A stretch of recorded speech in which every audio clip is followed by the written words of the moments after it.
খুলনা এবং চিটাগং কিংস টুর্নামেন্টের শুরুর ভাগে যদি কেউ বলতো যে দুটো দলের একটা ফাইনালে যাবে, অনেকেই হয়তো বা কি বলবো আসলে হয়তো বা 50-50 চান্স দিত, অনেকেই হয়তো বা একেবারেই সুযোগ দিত না। কিন্তু তার প্রমাণ করেছে গ্র্যাজুয়াল ইমপ্রুভমেন্ট জিনিসটা যে কোনো টুর্নামেন্টে অনেক বেশি ইম্পর্টেন্ট।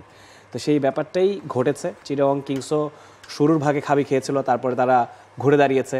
খুলনা টাইগার্সের জার্নিটা আবার একটু ডিফারেন্ট, তারা অনেক আপস অ্যান্ড ডাউনসের মধ্য দিয়ে গিয়েছে। বেশ কটা ম্যাচ কিন্তু অনেক ক্লোজ গিয়েছে, 8 রানে হার, 7 রানে হার, 1-2 উইকেটে হার। তো খুলনা টাইগার্স কিন্তু রেসে ছিলই, এবং তারা যে ফোর্থ টিম হিসেবে প্লে অফে এসেছে এটাই একটা হয়তোবা অনেকের কাছে বিস্ময়কর। কারণ দেখুন, ফরচুন বরিশাল কিংবা রংপুর রাইডার্স যে কোনো সময় যে কেউ বলতো যে আসলে এরা এই দুটো দলই ফেভারিট। দুটোর একটা দল ফাইনালে গিয়েছে, রংপুর আনফর্চুনেটলি ফাইনালে যেতে পারেনি। কিন্তু আমার কাছে মনে হয় এটাই মানে ফ্র্যাঞ্চাইজি ক্রিকেট টুর্নামেন্টগুলোর সৌন্দর্য, যে আসলে এখানে ছোট বড় দল বলে কিছুই নেই। যাকে আমরা একেবারেই গণতেই ধরছি না তারাও ফাইনালে যেতে পারে, বা যাকে আমরা একদম অবভিয়াস চয়েস ভাবছি সেও ছিটকে যেতে পারে যে কোনো সময় টুর্নামেন্ট থেকে।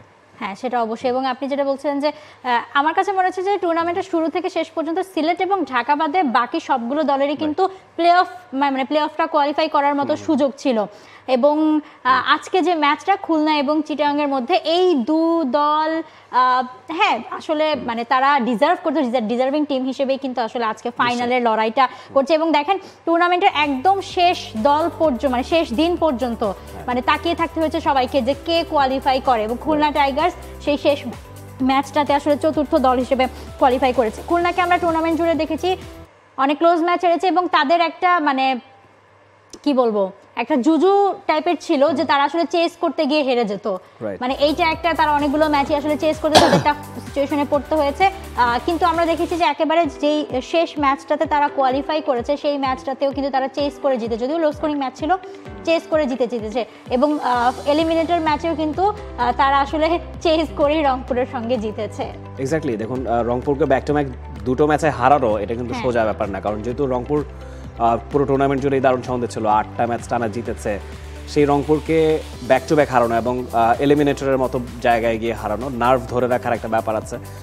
খুলনা টিমটায় একটা ব্যালেন্স টিম কিন্তু খুলনা, এবং আপনি আনএক্সপেক্টেডলি বেশ কিছু ভালো পারফরমেন্স পেয়েছেন। আপনি নাইম শেখের কথাই ধরুন, হয়তো বা এনসিএলে তিনি হাইয়েস্ট রান স্কোরার ছিলেন, কিন্তু এর আগে কিন্তু কেউ কিন্তু ভাবতে পারেনি যে বিপিএল এর এখন অব্দি সোফার সবচেয়ে বেশি রান স্কোরার। আমার মনে হয় নাইম শেখই হয়তো বা সর্বোচ্চ রান স্কোরার হবেন যদি এই ম্যাচটা জিতে ফাইনাল ম্যাচটাও খেলার সুযোগ আছে।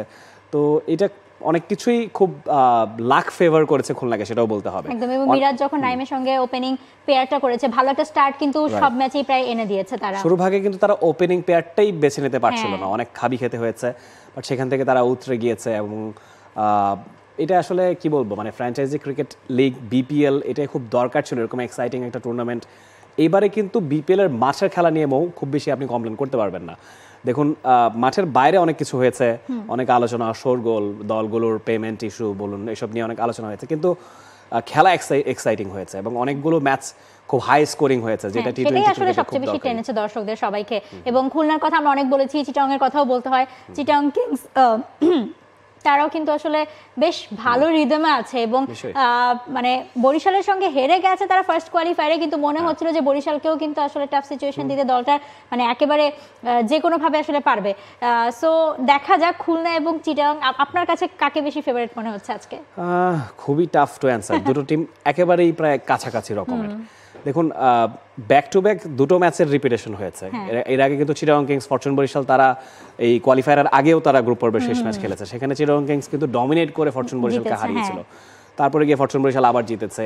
এটা প্রমাণ করে যে কোনো টিমই কোনো টিমের চেয়ে খুব বেশি পিছিয়ে নেই। আপনি যখন নামে ভারে শক্তিমত্তায় কিংবা ঐতিহ্যে হয়তো বা ফরচুন বরিশালকে আপনি অনেক এগিয়ে রাখবেন।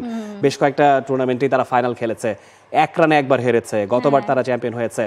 তো কিন্তু তারপরে দেখুন চিটাগং কিংস তাদেরকে হারাতে পেরেছে, এবং রংপুর রাইডার্স দুবারই ফরচুন বরিশালকে হারিয়েছে। তো সেই ব্যাপারগুলো অবশ্যই ফরচুন বরিশালের মনে থাকবে, তারাও ক্লাউড 9-এ চলে যাবে না, তারাও নিশ্চয়ই মাটিতেই পাটা রাখবে। এবং এই ম্যাচটা আমার কাছে অনেকখানি মনে হয় যে কেন যেন মনে হচ্ছে, আমি জানি না, I might be very wrong, এই দুটো দলের একটা দল হয়তো বা শিরোপা নিবে বিপিএল। আমি খুব মানে আমার গাট ফিলিংস বলছে, আই ডোন্ট নো হোয়াই, বরিশালকে হারিয়ে। এবং চিটাগং এর তো বেশ ভালো বোলিং লাইনআপ আছে, আলিসার ইসলামের কথা বলুন আপনি, খালেদ আহমেদ পুরো টুর্নামেন্ট জুড়ে কিন্তু দারুণ বোলিং করেছে। সো চিটাগং এরও কিন্তু আসলে বেশ ভালো একটা স্ট্রং সাইড রয়েছে। নিশ্চয়ই আমরা হোপফুল হব একটা এক্সাইটিং ম্যাচ হবে। বাংলাদেশ প্রিমিয়ার লিগ 2025, 7টি দলের জমজমাট লড়াই মাতবে পুরো দেশ। দেখতে চোখ রাখুন টি স্পোর্টস নেটওয়ার্কে।